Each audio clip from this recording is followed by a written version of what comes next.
Good evening, folks, and welcome to What the Gay. This is Ray here this evening on this November pre-election day, and I have a friend here, and his name is Turk, Hi, everyone.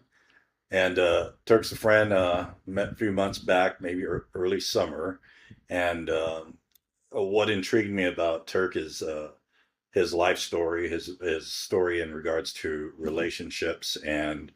Um, Kind of being new to the scene, but also in navigating the relationship that he was in. And that's why I'd asked him to sit down with me to talk to me about that situation he went through and stuff. So, Kirk, would you like to introduce yourself? Hello, everyone. My name is Turk. Um, I'm 47 years old. I'm a Capricorn. I Thanks for having me here, Ray. appreciate you being here. So, I guess the first question would be is what how would you describe the relationship you were in? Uh, as of now, I would describe it as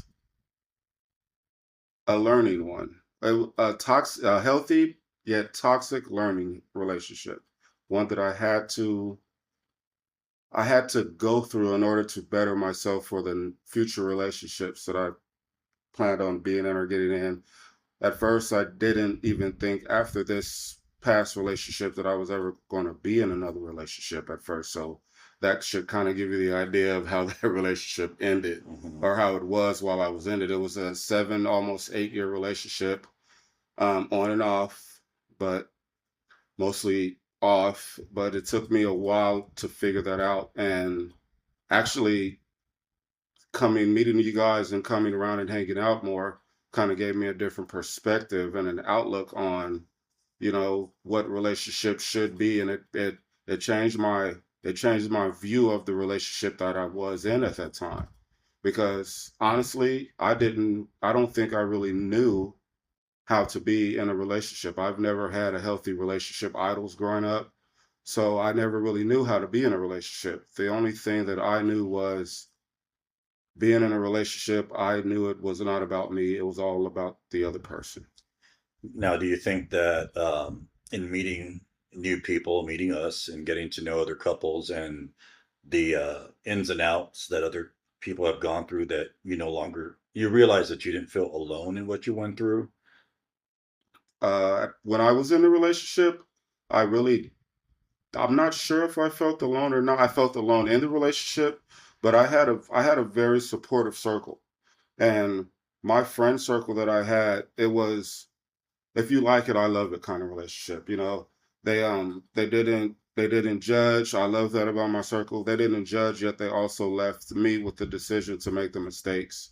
So meeting you guys and seeing all the different life, seeing all the different relationships and the different people I met, it really changed my perspective on what I like. And that changed the perspective on the people that are my circle that I hang around of, when you that term, if you like it, I love it. So it changed the whole dynamic, my whole circle of friendships.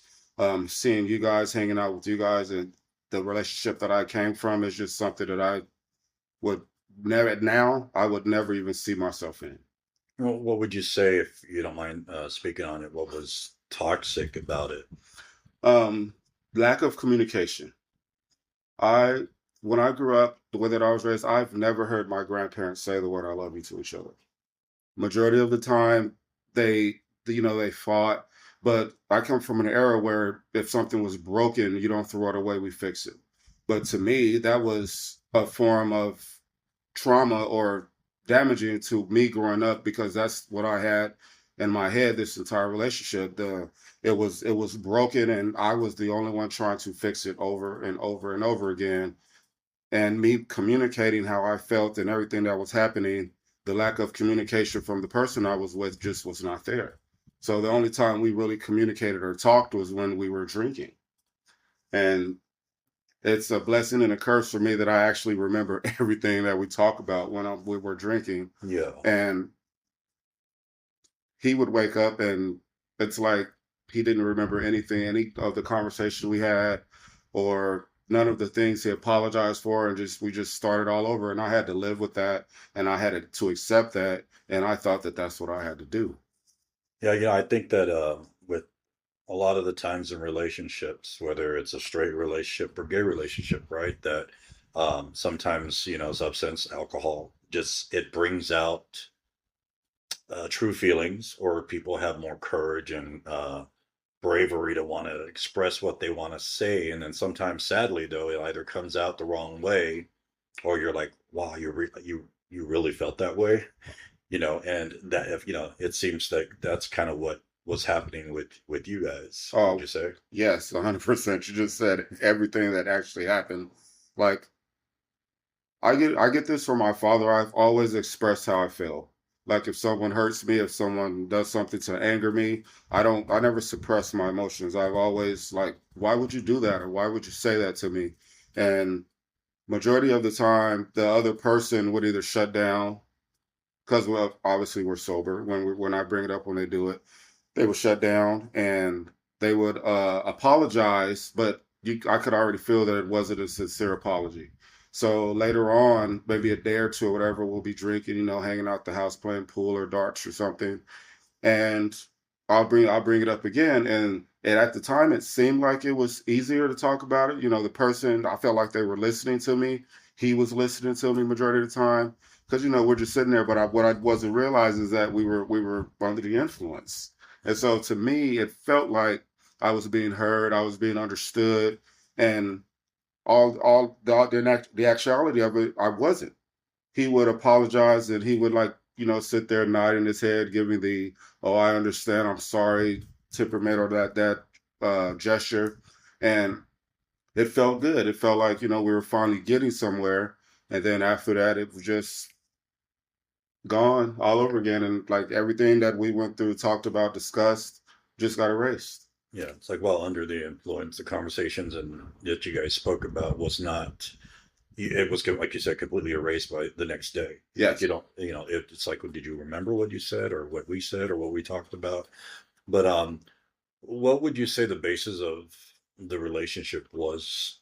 Was it based on was it the coming together based on the substance, or was it coming together based on, feelings and stuff, The the actual coming together relationship was based on loss.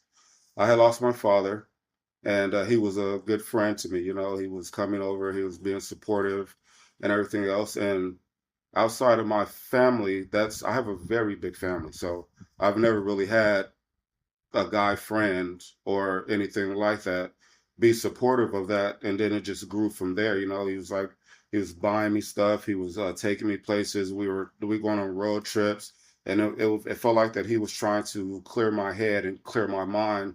So like, because it was a hard time when I lost my dad was my world, and it seemed like that he was trying to help me get past that emotional block that was stopping me from moving forward, because I became stagnant and I had stopped. I didn't want to do anything for like a year and a half.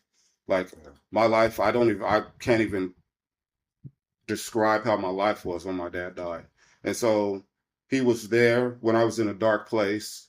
And the support system, shoulder to yes, cry on? yes, he was there when I was in a dark place. And that felt good to have someone there for me at that time. And then as the years progressed, I didn't even really look at him that way, but I was from a friend perspective. And then we were hanging out one night and he kissed me, Mm-hmm. and sparks just flew. I was like, Right. I've never had, Like, what's happening here? yeah, I've never felt that before. I never had a guy just come up and like kiss me for no reason. And the way he looked at me and everything else. So in my mind, I'm like, he's the one. This must be what love is. And a lot of us think that we know what love is, but we really don't. Yeah. We really don't. Until you've been through it or been through something and stuff. So when you said he kissed you and you were like, wow, uh, were you out at the time? No. Or you weren't out? Okay. Well, I can't say no, I wasn't out because I had um I was in a relationship with a guy prior to this, but not that wasn't a serious relationship. It was more like a, dating hangout kind of Yeah. thing. But this was the first actual relationship with a guy that I've ever had that went as far as it did. Like when he kissed me, I've never felt that way about a guy before. Yeah. And so it was like it sparked something inside of me or something, and I was overly excited, and I was just prepared to be there for him no matter what. Yeah. Now, would you say then at what point, and again, kind of like reiterating when we first connected and talked about your life, and you had shared about, like intimacy and how there were certain things you guys didn't do and you didn't know or didn't really explore that whole time you were in that relationship, or at least not in the sense of what, like when I had described my relationship with you and the intimacy and stuff with my partner, that that wasn't something you experienced in that sense or that way. No, So what do you think was what was happening then? Do you think then that the friendship turned into a relationship was probably meant to just be a friendship versus a relationship? at the time I'm not sure. I had never had sex with a guy before. So I didn't quite know. Like I said, I'm still kind of new to the whole, Yeah, guy thing. But I hadn't had sex with a guy before, so I didn't know what to expect. what to Yeah, expect. yeah, Yeah. So the only thing that I did know was that I thought that I was in love with him. I wanted to do everything with him. I wanted to cook. I wanted to go travel. I wanted if I want to go to everything that I did with my friends. I just wanted to do with him. yeah, And so the intimacy part was I had no idea of how that was supposed to work. I was just like, eventually we'll get there. yeah. So it was more. It sounds like it was more of without using the labels of, well, I think we're gay because we're together and we're kissing or whatever, but more of, the fact that you found yourself caring and loving for this person, not really knowing what it was, even though on the outside world, right, it would look like that just didn't mean you're gay. Did you Yes, understand that part of it, that you were gay? Did you go into it saying I'm gay and this is what I want to do, or no, I just want to love this person? I just wanted to love that person. I knew what it would look like to the outside world and everyone outside of our relationship and our house, but I didn't care. I Yeah, mean, I just knew that hey, this was my best friend, and now I'm growing feelings for him. He's growing feelings for me. I don't care what anyone else thinks. I didn't care what my family, for anyone thinks. yeah, I never really did. So going into it, I didn't look at it as if I'm coming out or I'm in a relationship with a guy. I knew it. Well, I wasn't in a relationship with a girl, of course, but I didn't care anything about that. I just looked at it as two people being in love that wanted to share everything, exactly. and that was probably one of my issues that or should I say, one of the red flags that just um, reared its head in the later years because Yeah, I never knew what to expect because I'd never been in a relationship with a guy, a serious relationship with a guy. So that was probably one of the issues that we should have talked about. Or if I knew you guys back then, yeah, maybe it would yeah, have ended better or probably would have been better. But exactly. I had no idea what I was getting into. Yeah, and I think it's a lot of it has to do with the fact that, I believe that everyone has their own story and their own time when things come out or when they finally put a label on it. Where with you, it kind of goes back to the something that I read on social media about it doesn't matter who you love, how you love, as long as you love somebody without having putting that label. Like I love a woman, so I'm a straight person in a straight relationship, or I love a man, I'm in a gay relationship, or I love two women, and stuff like that, and without having the labels, and it appears that that's kind of like where you guys were at. Now was he out? Not that I know of. Not that I know of. I mean, I have three children. I was in a relationship with a woman for 9 years, Hmm. and he was in a relationship with women as far as I knew, as us being friends.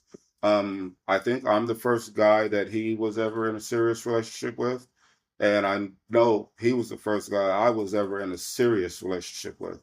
So it was kind of new for both of us. The only difference was I think he was more worried about what the outside world would think, would label us and Yeah. call us as. Hmm. As far as me, I did not care Yeah. because I've always had this mentality, like if you're not effing me or feeding me or financing me, then I really could give a f about what you think about. Your opinion doesn't concern me. If you're not putting food on my table or paying my bills, hey, I don't care anything about what anyone says. As far as him, I think he cared more about what everyone else thought than the power to strengthen our relationship. Yeah, no, I completely get it. I mean, I was 30 when I came out, and I didn't know how to say the word I was gay or I'm gay, and so I mean I get it. I know it's hard. At some point in my life, when I finally met the person that I knew I loved, I no longer wanted to hide it, and then I finally just I expressed it to my parents or my mom and my sister first that I was gay, and of course my mother was like, "Son, I knew this whole time. I was waiting for you to tell me." But and that's kind of like again talking to you in the beginning. It's the what was the highlight of the relationship before the downfall, and when did the downfall come before you finally decided this was the this was it, right? the highlight, I really, now that I'm looking back on it, I can't even point out an exact time when there was a highlight or the highlight of our relationship. The only thing I knew is that I just wanted to do everything with him. He had moved down from a different state. We were already friends prior. He had moved down from a different state after my dad died, and I just looked at it as if he was there for me when I was in a dark time, and that right there, that was the highlight for me. I didn't need to know anything else. I just knew that he was there for me. And so in my mind, I needed to return the favor to him because that's what I thought love was. I Yeah, thought he was there for me in my darkest time, and so I had to stand by him and be there for him through his darkest time, which there were a lot of dark times. yeah, And it never it never it never dawned on me that, you know, you were there through his dark times. Maybe that's the end of it. I didn't have that in my mentality or my head or in my heart or my emotions. I didn't think of anything like that. The only thing that I thought of was that I just needed to it was me and him against the world. Everything that he dealt with outside of our relationship, we dealt with. But it was different in regards when it came to me. yeah, And so that would be at that point that's where I guess I would say that would be the going downward in our relationship. As well it should have been, but I didn't pay attention to that part. yeah. Now that I look back on it, there was a long drive downhill, or and for lack of better words, a rock rolling downhill that I kept trying to Push back up. push back up Yeah, the entire time. yeah. So would you say then that in the downfall, that what was the cause of the downfall? Um, I would say that it was his insecurities as far as what other people thought about him.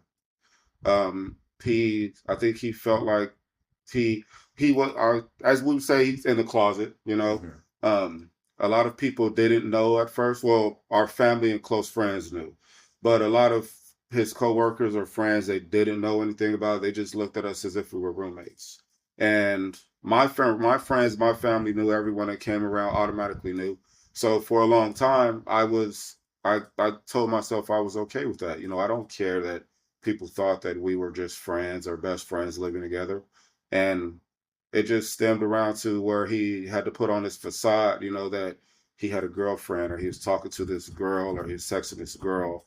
And it just all led up to a bunch of toxic trauma. Like I was getting messages from girls, saying, oh, this person is saying that you guys are just friends and he's dating me, but I just want to know why, if you guys are best friends, he won't tell you about me. And I had to deal with all of that like Yeah, for 2 years, 3 years. yeah, kind of like a cover up, Yes.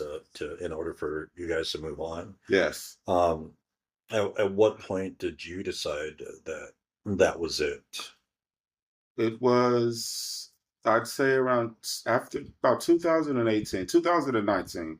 So every year, For my every year for my dad's birthday and my death day, I would drive to a beach, either Pismo or Monterey or Morro Bay or something, and I'd write my dad's name in the sand, and I'd wait for the waves to come and wash his name away. In 2019, my best friends drove me up to Pismo along with this guy, and as I was writing my name in the sand, he, without my knowledge or without my consent or anything, he changed his relationship status on Facebook to in a relationship with me. And I had no idea. After I was done writing my dad's name in the sand, me and my best friend, we walked back up to the pier, and they were saying, check your Facebook. And so I checked it, and he had changed the status to in a relationship with me, and I teared up. I was like, oh, so this is him finally accepting the role or the fact that we're together, and he's ready to face it head on with me together. So that was like, I would say in my mind, that would be that would have been the The highlight highlight, when you yeah. asked me earlier. Yeah. Yeah, because there's always a highlight in a relationship, and there's the downfall, and then the uphill, like you talked about, pushing that rock Yeah. up. So unfortunately, obviously at some point you weren't able to, you wanted to just eventually just give up and move on, and what was the final straw?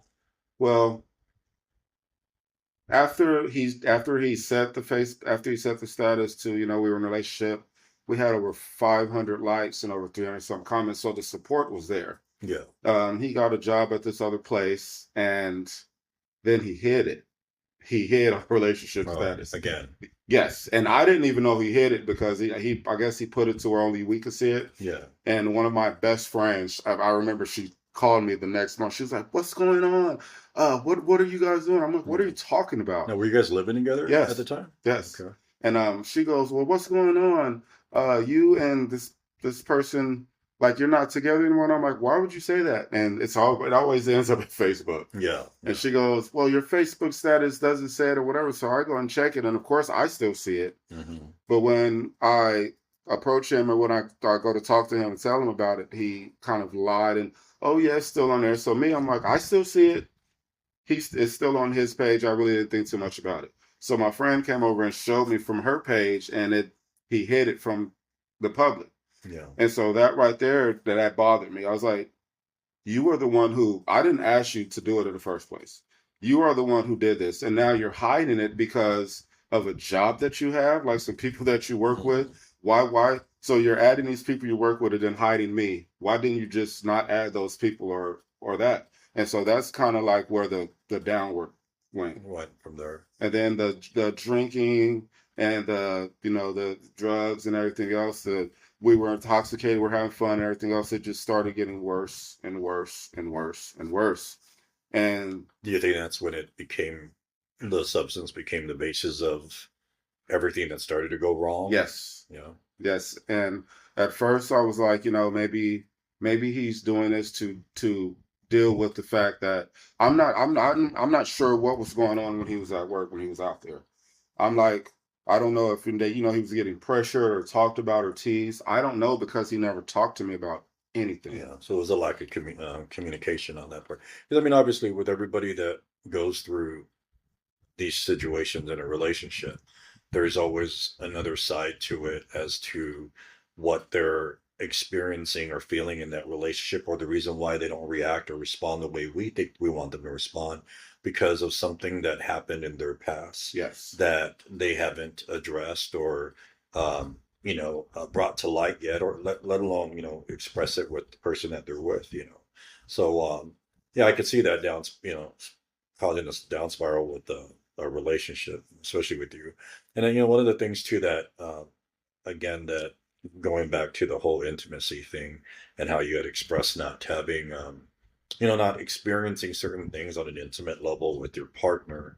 Um, do you think that a lot of that probably didn't happen because of the substance abuse in a sense, or was it happening during the substance? It was kind of before, during, and after. After? Yeah. Yeah. And so um I'm very open about myself, but then he wasn't, and I kind of accepted that because I know, we're all raised differently. Yes. We have different perspectives, we have different upbringings, and so I was trying to be understanding from his part. But the whole, we were sometimes we sleep on opposite sides of the bed. We weren't communicating, and so like I said, me growing up, the only thing that my perspective on a relationship was I just had to make sure that his life was easy at home. Yeah. He goes out and goes to work. So when he comes home, I try not to complain, try not to make it all about me, try not to vocalize or vent or like over complain. We're Yeah. not doing this. I'm not getting that. You're not attentive to my feelings. And so me, I was like, I didn't want to be that person knowing that because the world is cruel already. Oh yeah. So I didn't want to make it worse when he came home. And so that right there, it planted a seed that I just kept watering for the remainder of our relationship. Yeah. We like nothing. We never the intimacy didn't evolve. We didn't become more intimate or less Yeah. intimate. It was just stagnant. Yeah. So there was a lot that we didn't do, that we didn't explore, that we didn't even talk about. And so from a lack of inexperience, it was Would you call that the codependency side of it though? It sounds yes, like that would be the codependency. 100% Yeah. yes. Yeah. And that was my I became an enabler. I Yes. found myself, and I didn't know what an enabler was for a long Yeah. time. You don't know until you catch yourself doing it again. It's like, let me repair you, and Yes. then you can And go back out into the world, and it'll happen again, and then you'll find yourself. And it isn't until it happens a few times that you start to realize that, wait a minute, I'm just setting this up again to happen again. yeah. And in my mind, I thought I was being supportive, like I have to, like, he's my man. I have to support him in everything that he do, all his ventures, all his fails. These are our fails and everything else. So it was being taken advantage of, yes, but I Mm-hmm. didn't know that at the time. Like I said, when I was growing up, the only thing that I saw was my grandma would get up and she would iron my grandfather's work clothes, and pack his lunch, and I see him off to work. And when he came home, make sure the house was clean, the laundry was done, food was on the stove, and that coming home Yeah, was easy. that's how you were raised. You were kind of mimicking what you Yes. were raised to do, or what you saw. And so at the time, I didn't know what I wanted. Hmm. Or I don't even think I knew what I needed at the time. I thought that what I needed was to make him whole, Yes. and in return that he would do the same for me. And I was holding on to that for so long. I think that's probably the only reason why the relationship lasted as long as it did, through the drinking and the drugs and everything else. I think that's the only reason why. Because of Because the enabling. Yeah. yes, Yeah. the enabling. And I have my I never talked about all of the bad things that happened in our relationship. Yeah. I learned that from my parents, grandparents, and friends and everything else. I only talked about the good. Yes. So my family and my family, his family and everything else, a lot of my family literally thought that he took care of me, like he was my source of living, Yeah. like he was enabling my lifestyle, when it was the complete opposite. Yeah. But it was only because I never talked or said anything No. negative about him. You went about your way, and just the things you were doing and stuff. And yeah, Yes. on the outside, it's that facade they talk about, right? Yes. Everyone sees. It's like on Facebook. Everyone's like, "Oh, you had this. Oh my God, I lived through your photos. I lived through your life." Not realizing that there's things that go on in the backdrop of what looks good on the outside of that facade. Yes. And that it takes work, and it takes communication, and sometimes it doesn't always come out the way we want it to.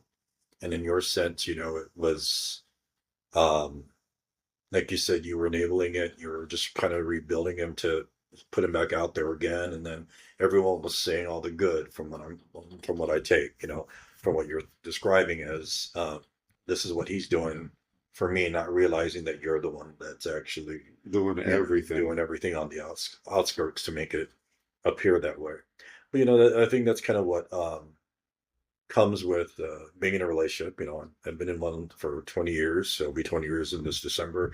But that one of the first things that I've learned in mine was being able to say, um, I'm sorry and not to go to bed upset and stuff. And I think that one of the things that my partner and I learned at the time in the beginning was that part of it because I was raised, differently, and I would have to. It took like almost 2 years to get my partner to finally say he was sorry for something, and it was just because he didn't know how to do it, or maybe not know how to do it in that relationship aspect of it.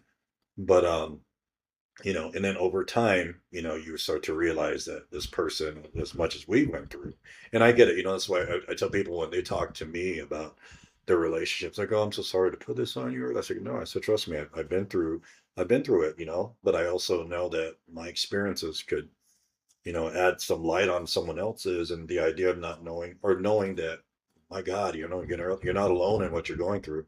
And I tell people too, for me, I listen, and that's kind of what captivated me about your situation when you first told me about things is that, you know, here's a person who has all these questions which you probably should have had the answers to already in that 7 year relationship, but didn't get it because, you were doing what you had described, which was building up and enabling everything and not really getting what you thought you would get back in return. Nothing. You know, Honestly, I didn't know until I talked to you. yeah, Like when I started talking to you and another friend that, brought a lot of things to my mind. I've never been around anything else. I've never yeah, been around anything else but my family. So I didn't, like I said, no healthy relationship idols. I didn't know how to be in a healthy relationship. The only thing that I know is that I had to be there. And I yeah, never thought about me, not once, yeah,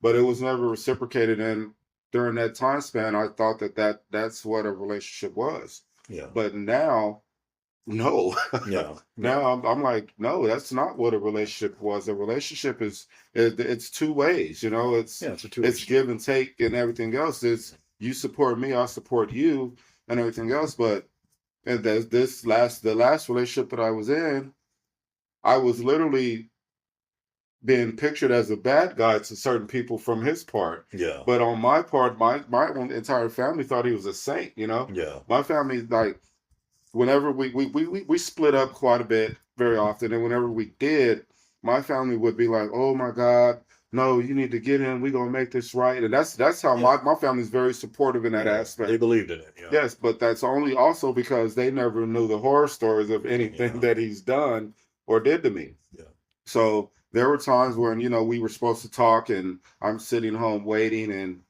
he wouldn't come home. And then the next day I'm texting and calling, he is not answering. And then the next day, and finally that by the third day when I'm walking around the house and I'm like, hold on, why am I sitting here crying for him not coming here when I'm doing all of this. I'm doing everything, yeah, I'm taking care and running everything, make sure he has a place to come home to. And he's choosing not to come home. Why yeah, am I sitting here crying? Because that's all I knew. I thought that I wasn't doing enough or I was doing something wrong. And that's where my mind was for years. yeah, I reversed everything. I think I should call this like a reverse narcissism type yeah, thing. I was literally thinking to myself that I was being a narcissist or I was being a bugaboo yeah. or something to him, and I needed to fix me. When Exactly. all until I there was nothing wrong with me. He just was just not the God for me. What the hell? I mean, the only thing that was wrong was that you were repeating the Yes. process for it to keep happening, and it wasn't until you finally decided. So in light, like one of the things I like to do on this podcast and talking to people, one of the end to everything is something good. Like what type of energy would you like to release to your ex, and what was good that you took from it? What did you learn, and how did you decide to finally move on? And, I learned how to love myself first. I learned that no matter what relationship you're in, whether it's an intimate one, a friendship with anyone, never put anyone above yourself. That's what I've done my whole life. I've always put everyone before me because my mentality was like, I can handle it. I mhm, can handle it. my grandmother was a strong woman. My mom was a strong woman. My father was my world, Yeah. and my father was dependable. People loved him, respected him in an aspect to where they would call and ask him for things. He would do things even when he didn't have it. Yeah. So that's where I got that from. But what I got from my last relationship with my ex was no, I come first. I Mm-hmm. didn't know that in a relationship, I'm supposed to put myself first so I can show up healthy for the relationship. No, I thought that I had to make sure he was first Yeah. so he could be there for For me. you. Yeah. Which, now that I'm actually vocalizing and saying it out loud, is ridiculous. Mm-hmm. This makes no sense to me and everything else, but I didn't know that at the time. Yeah. I didn't know how to be in a relationship with a guy and be out and have fun and everything else. And then I joined the bowling league, and then I'm like hanging around with all these gay guys, and I'm Right. like, hold on, like, what? This is not what What I you what I envision. Yeah. yeah. And then I didn't know what to envision because I'd never been around it. So Yeah. I'm like, but hold on, these are just like a bunch of guys. I'm having fun. We're bowling, we're talking, and we're all have everything else. And I'm like, and I look back on it, I'm like, maybe if we would have had this back in our relationship, it would have helped him. Probably would help him. Yeah. Yeah, Yeah. but I don't know. Yeah. But I just know that what I took from that relationship was a life lesson that I should have learned a long time ago. Mm-hmm. I come first. Yeah. I It have to come was. first so I can show, but because my children are grown. Yeah. And so I figured, I come first. My children have their lives. Even though they're grown, I still have to come first so I can help them when they need help. Mm-hmm. But I was giving all of that to him, not knowing Yeah. that, You not knowing you had to yes, give that energy elsewhere too. yes, So, talking about the bowling thing, and one of the things I express to people about it, especially in someone in your situation where this is all new, like, oh my God, this was there that whole time, that to look at it as a chosen family type situation, where and that's one of the things, in our community that we always hope to and strive to do, and especially something for me as a gay dad and having to adopt my children and not thinking, oh my God, I could ever, how was this possible? But the simple fact that we were able to become dads and adopt, and even though our adoption process wasn't the smoothest, and there was pushback, there was, the negativity and the whole process of it, there was one thing that we never stopped doing is we showed up. I remember the judge saying, "You guys are the most persistent gays we know. You guys came to every court hearing that you didn't need to be at, but you were there." And I said, one of the reasons why we were there the whole time was that I wanted to first make it clear that, yes, we're gay. And I know people are like, well, straight families should be adopting these kids, right. not gay families or gay parents and stuff. But I'm saying, hey, the gay parents had them, and here we are today, right? Hmm. But it was a matter of the fact that it was possible, the fact that it happened, and I never thought, because I thought that when I came out as gay, that, no, there goes my chances of being a parent, and stuff like that. To where I used to send my mother pictures of my dogs. He'd go, "Mom, here's a kid's school picture," because I didn't have, I didn't have Yeah, kids of my own. But I do see that a yeah, lot yeah, too. right. The people do that with their pets, and we love that. I mean, we had our own, but um, my that process inspired me to want to, kind of go into the community and help and give. And it was so hard, and even like creating a nonprofit, where I didn't know how to ask for things, and because I was always putting my energy and my strength out into the community, because there were so many facets of the community that needed help and needed assistance that didn't have a voice, And one thing is with the bowling, right, the gay bowling league, it gave us that. You found this um, group of people that you can go to, that every one of them has a life story, something to tell. Every one of them has something to offer. Every one of them comes from a backdrop, a profession that, and we also look at it as a resource too. You people can, realize, oh, there's a realtor there, there's an attorney there, there's a, somebody Yes. comes from something, but not just that, but that you could all come together and have a great time for that 3.5 hours if the lanes don't break down. but and that's a good thing, like for you, right? Like that would, if you had not gone there, that you wouldn't have experienced that. Because mind you, when I first met you, and people say it to me too when they first meet me, they're like, "I didn't know you were gay. I I get thought you that were straight." all the Like, time. I thought you were just balling on the team because you were subbing, and that, and then it wasn't until you told your story, then like, boom, there was more to it, more Yeah. to you. So, and that's the highlight of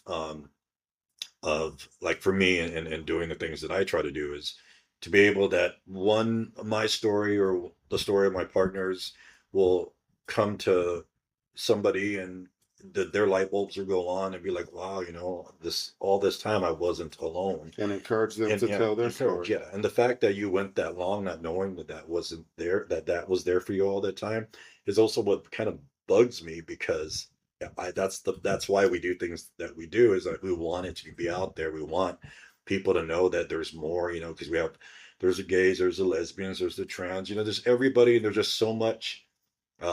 There's so much areas in our community that need that help and need that guidance, and I appreciate you sharing your story. But well, when joining the bowling league, before that, I hadn't spoken my story to anyone Yeah. other than my friends. Hmm. But coming to the bowling league and like I said, hanging around the guys and hanging around the girls and lesbians, and everything else, and it was all fun. It was non-judgmental. It made Hmm. it seemed like it A made safe it space. easier. Yeah. It seemed like it made it easier for me to open up and to be myself and to talk to you freely. You were like the first person I've ever spoken to about this openly like this, Yeah. and after doing that, it just, I don't know, it made me want to expand and talk to more people and everything else. This is why I love what you do. Hmm. Like Thank you. yes, it made me realize that there's something else out there than what I just knew, Yeah. because I didn't know anything about the gay community other than what I saw on Hmm. TV and what I see on Facebook. Yeah. And I have a lot of gay friends. I've been to gay clubs. I didn't even know how to act at the gay clubs when I went. Yeah. And so I've been told, even when I went to a couple of the gay clubs, a lot of guys looked at me like, oh, he's a straight guy here with one of his friends or something. Yeah. And I had no idea because I was nervous. Didn't know, how to open Yeah. up. I didn't know. I was, I don't know what word I'm looking for, but I was slow in my drinking. I was like, Oh. the atmosphere, I had to be, felt like I had to be cautious. Yeah. But after the bowling league, man, I'm like, hold on, I want to hang out with these guys more. Right. That's like after the summer bowling league, I kept hitting you up. Hey, Ray, Hey, are we gonna start the new what? league? Yeah, Yeah. we formed our own team. We got our shirts, and at first when we got our shirts, we were like hesitant. I'm like, like, is this going to be like, is it going to like make someone mad or bother someone? And no, like, it was No. funny. Yeah. All the guys were laughing. We were taking Love pictures, and I love that, man. The gay community is so open to everything Yeah. and non-judgmental Yeah. is the And biggest part that makes it easy. yeah, non-judgmental, and the fact that that these are safe spaces, Yes. and the fact that like the Laurel Lanes is giving us that space, and like Splash here in Fresno, giving us that space, but also all the allies that are out there that are helping and supporting the community in that sense too. That's what makes it better and stronger, and that's what I'm really hopeful for. So and to the end of that, I have. Oh, hold on, because it fell. I just picked it. So I have this thing that I got off of TikTok, and it's abbreviated as HDWYG, as in how deep will you go? And it's these kind of these cards of questions you would ask, and they're not selected, they're randomly selected, so you flip it over and you ask a question with the person you're sitting with. So I wanted to do that with you, Okay. and I think I'll pull three cards. Well, let me have you pull three cards and then hand it back to Oh, me. okay.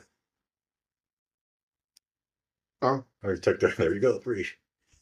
So these are from TikTok, and it's how deep will you go is what it's called. So the first question is, what's a core memory you have? my father. Riding around with my father, not knowing that the entire time and every day that I spent with my father, he was pre-programming me to live without him.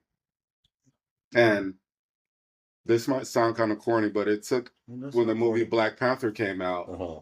when T'Challa talked to his dad, and then Thor Ragnarok came out, and Thor talked to his dad Odin, and in the ancestral plane.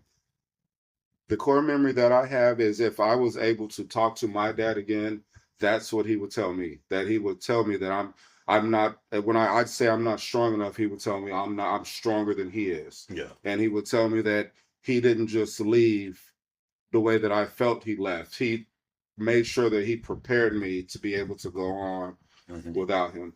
That's one of the core memories that I've been hanging on, and that's been keeping me going this entire time. Yeah. Our fathers are big, parts of our lives. I know one of the things I remember that my dad did that I do with my kids is my dad used to tell us, my dad was a person that didn't know how to really express his feelings and say, I love you in words. Same. So he did it in action. And I would remember that he would comb my hair. My dad would use pomade. So back in the day when everyone was using pomade, my dad was using pomade and he would comb my hair and he would always split it, on the side or in the middle. And I'm like, okay, I get it. It was cool. I just thought it was interesting. But that's just who my dad was. He did these things and like he would cook for us. And my dad would never sit down and eat with us. He would always cook with us. Like, so if it's my dad's night to cook, my dad cooked for all of us, including my mother. We had to sit down, we all ate, and he kind of just served and hung around. And then vice versa. My mother was the same way. When mom's turn to cook, she would do the same thing. Dad and the boys, my sister would sit down and eat. And that's just who they were. But yeah, that's one of the things I remember about my dad. Now, when I went back to the core memory, I'm sorry, this just No, popped in my yeah. head. When you asked me the core memory, I did say my dad. But the core memory I have of my dad is when I told my dad I like boys.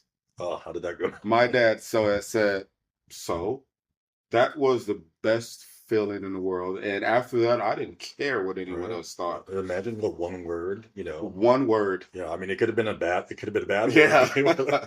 When he said so, yeah. it like lifted a cloud of nervous, this nervousness I have. So that would be the core memory that I've had, that I've held on. That's a strong one, though. Yeah. So the next one is, what are you afraid to let go of? This is a tough one. I am afraid to let go of my upbringing and trust someone else to take care of things. I'm afraid that if I don't do it, it won't get done. Yeah. And that's always been hard for me, which is why I was in that relationship for so long. Yeah. I don't know how to fully let go and become dependent and let someone else do it. Because my whole life when I've done that, I always have to pick up pieces and then overly work to get things done when I could have just done it in the first place. Well, that's awesome. It's always hard to let go of something when you're used to doing it. Yeah. When it's a habit. All right, so the last one is, what's the most embarrassing memory you have? Okay, wow, there's a lot of them. I think the most embarrassing memory that I have was at the bowling league. Matter of fact, when I first joined, when I was subbing in the summer league, I looked at this guy, and then when he looked at me, I turned away, and I was like, the entire season of the bowling to summer league, I tried to avoid him because I was like, oh man. Why did you look at him? Because I thought he was cute. Oh, so you didn't want to? Yeah, so I never actually approached a guy before. Yeah. Remember I told you, like, my ex, like, he came up and kissed me, so that was like it. I didn't know how to approach a guy, or even wasn't supposed to say hey, or I didn't want to drink. So I looked at him, and as soon as he looked at me, I turned away. Yeah. And the entire summer league, I was like, and I was embarrassed, and I was like, but after the summer league, I was like excited to go back to the winter league. But at the same time, when we started the winter league, I was still avoiding him. I was like, I was still embarrassed. I was like, oh man, here he comes. And ironically, it was the first team we played against. Oh, really? Yes. I think I know the team. Oh, yes. Well, that's awesome. I thank you. And I'm blessed to have met you and for us to be friends. And it's been nothing but good, since the beginning. I'm glad that I realized that you were gay and not straight. Yeah. And that, in light of that, is that a lot of good came from it, and you got to express yourself and speak on your life. And at least now you know that you have this chosen family, people that love and support you, and friends, and not just the circle you had spoken about earlier that supported you, but just everyone overall. So I thank you for joining us here on this new podcast. And I hope that listeners out there hear the story and realize too that you're not alone, and that people like myself and people like Turk, we all have a story to tell, and that someone's listening, and you can always turn to somebody. Have a good night. Thank you. Thank Thank you, you. Turk. Thank you for having me, Ray. Of course. That was awesome.